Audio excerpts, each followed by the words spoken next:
A poor man was married to a beautiful woman. The man and his wife never quarreled. The husband loved his wife. The wife loved her husband. They were very happy.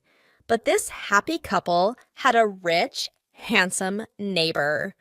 He saw the poor man's beautiful wife, and he fell in love with her. I want to marry her myself, he thought. Every day, when the woman's husband was working in the fields, the rich man went to the poor man's house.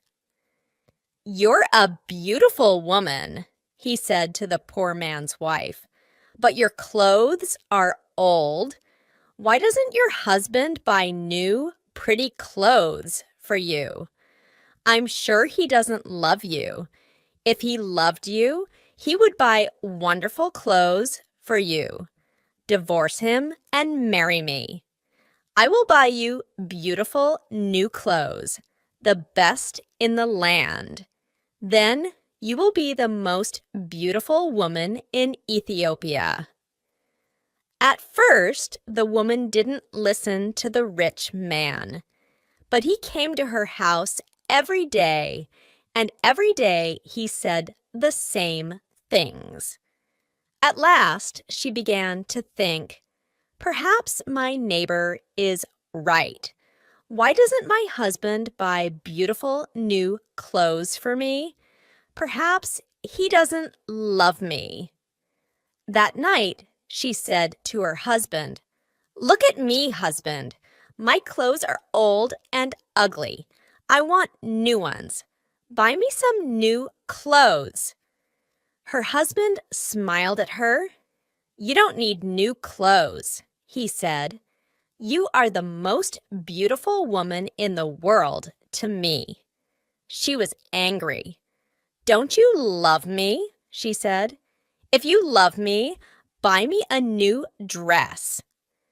Her husband loved his wife, and he wanted to please her. "I have only a little money," he thought, "and I need a new plow. But I want my dear wife to be happy." So the next day, he went to the market and he bought a new dress for his wife. He took it home to her and she put it on.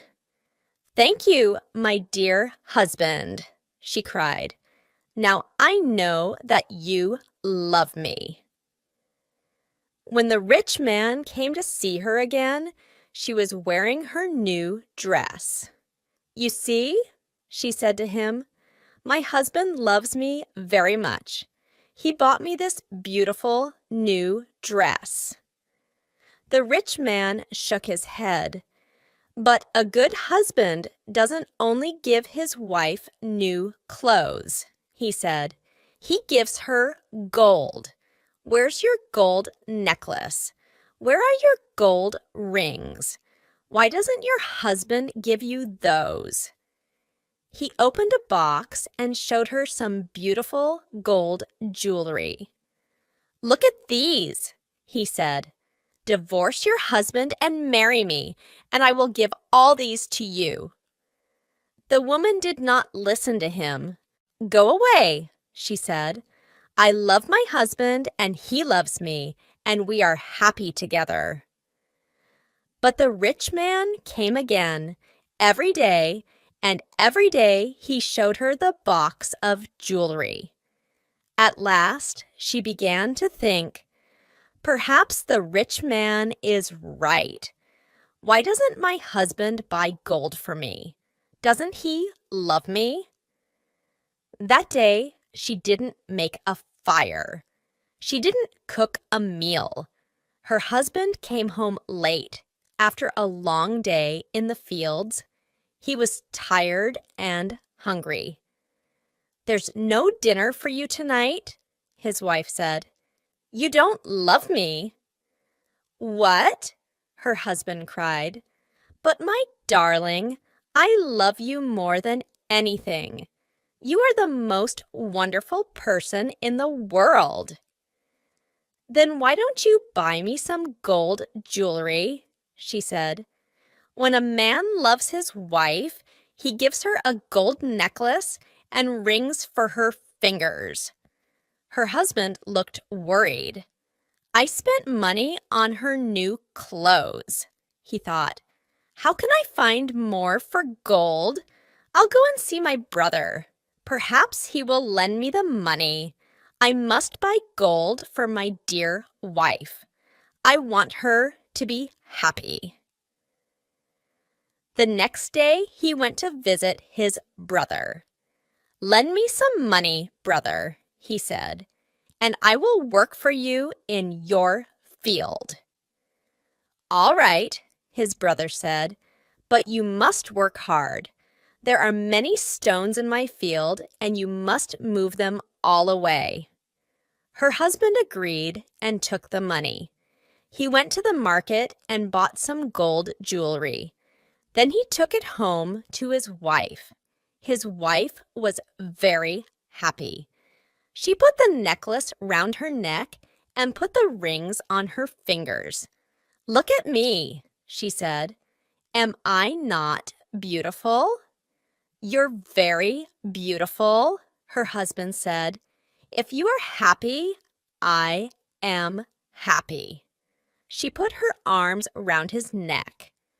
Thank you, my dear husband, she said. Now I know that you love me. The next day, her husband went out very early, before the sun rose in the sky. He ran to his brother's field. It was covered with stones. I must work very hard now, he thought. I must start early and stop late. I must pay my debt to my brother. His wife was working happily at home. I'll make a wonderful dinner for my husband tonight, she thought. He gives me wonderful presents. He works hard for me. I know that he loves me. Hello? A voice called out. Are you there? The woman went outside. Her rich neighbor was there. Ah, it's you, the woman said. Listen, neighbor, you were wrong about my husband. Yesterday, he bought me this beautiful jewelry. He loves me very much, and I love him. I will not divorce him. I will not marry you. The rich man was worried. Her husband loves her too much, he thought. If I want her, I must be clever. At last he said, Your husband gave you clothes and jewelry, but I can give you more than that. What? What do you mean? The woman cried. Can your husband make miracles? The rich man asked. Miracles? No, of course he can't make miracles, the woman answered. Only God can make miracles. Men cannot make them. But I can, the man said, because I love you. Love can make miracles. If your husband loves you, he can make miracles for you. If you love me, I will make miracles for you. Make a miracle for me now, the woman said. I can't, the rich man answered. You must promise to love me first.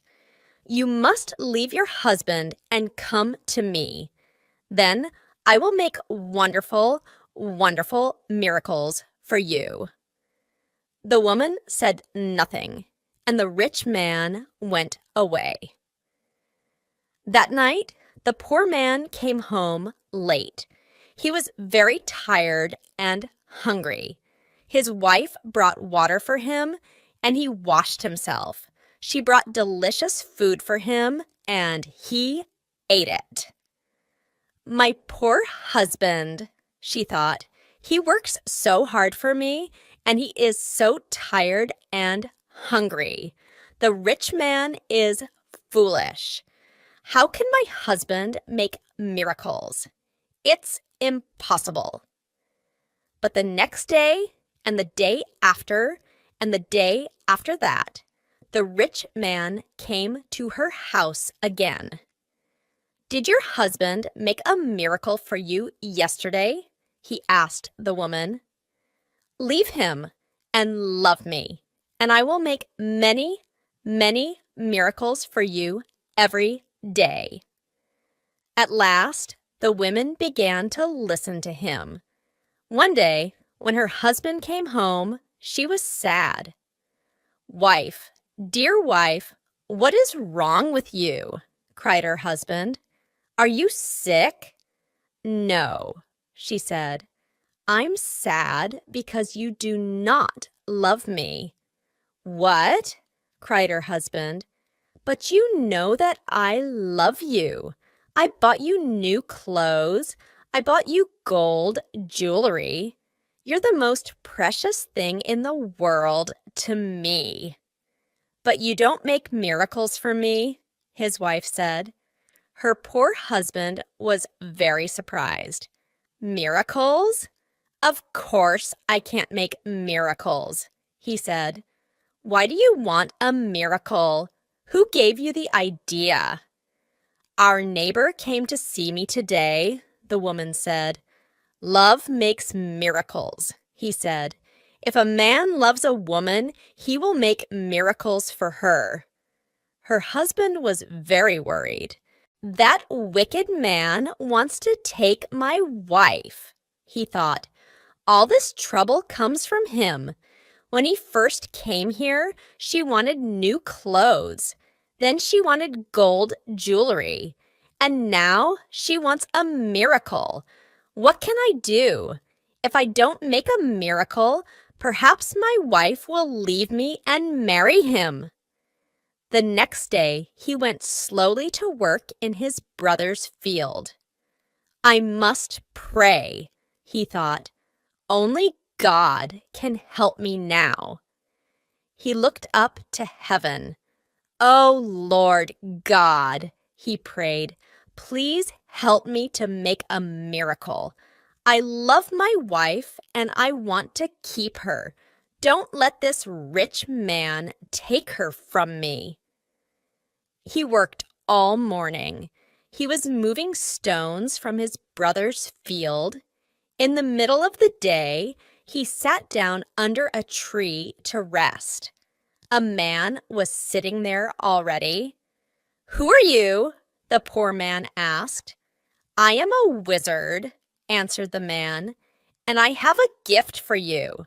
Look, here are 2 sticks. They make miracles." "Miracles?" the poor man said. He was happy now. "What kind of miracles?" "If you touch a person with the first stick," the wizard said, "he will become a donkey." The poor man thought of the rich man and he smiled. "A donkey?" he said. "That's very good. And if I touch him with the second stick, what will happen?" "He will become a man again," said the wizard. The poor man took the sticks and jumped up. "Oh, thank you, my friend," he said. "I prayed to God and he sent you to me. Now I can keep my wife and punish my enemy." He ran home. "Wife," he called out, "come here. I'm going to make a miracle." His wife came out of the house. "A miracle?" she said. "What miracle?" "Look," said her husband. He touched her with the first stick. At once, she became a donkey. She lifted her head and tried to speak, but she could not. "Hee-haw, hee-haw," was all she could say. Her husband touched her with the other stick. At once, she became a woman again. "Husband, that's wonderful," she said. "It's a real miracle. How did you do it?" "I prayed to God," her husband said, "and he helped me. And now, Wife, I am going to punish my enemy. Your enemy? Said his wife. Who is that? You know my enemy, her husband said. He was looking at her. He wasn't smiling now. It's the rich man, our neighbor. He comes to our house when I'm working in the fields. He gives you bad ideas. Ask your husband for new clothes, he says. Ask him for gold jewelry. Ask him for a miracle. Am I right? Did our rich neighbor give you all these ideas? His wife said nothing. And did you listen to him? Her husband went on. His wife did not look at him. She was ashamed. I'm sorry, she said. It's true. He said all those things. He wanted me to divorce you and marry him. And I listened to him. And do you want to divorce me and marry him? Her husband asked. She looked at him. Her eyes were full of tears. No, dear husband, I want to stay with you forever, and I will never listen to him again. Then take this stick, her husband said, and touch the rich man with it. He gave his wife the first stick, but he hid the second one in the roof. The next day, he went to work. Soon, the rich man arrived at the woman's house. Well, he asked her, and can your husband make miracles yet? Yes, she said, and she touched him with the first stick. At once, the rich man changed into a donkey. Now, said the woman, you can go to work and help my dear husband. She took the donkey out to the fields. Her husband was working there. He was moving stones from his brother's field. Ah, he said, a donkey. Now I can finish the job quickly. From that day, the poor man gave the donkey many heavy loads to carry. The donkey carried stones away from the fields. It took sacks of teff to the market, and it brought flour and coffee home again. For many years, the donkey worked for the poor man. The poor man was not so poor now. The donkey was helping him. He was becoming richer. One day, the poor man looked at the donkey. It was tired and old. It stood still. Its head was bent down. The poor man was sorry for it. He went into his house and brought out the second stick. Then he touched the donkey with it. At once, the rich man stood there. But he was not a handsome young man now. He was old. His back was bent. He was very, very tired. You tried to take my wife away from me, the poor man said. That was wrong. Go home now. Don't look at other men's wives again. The rich man went away, and he never came back again. But the poor man and his wife lived happily together for many more years. The end.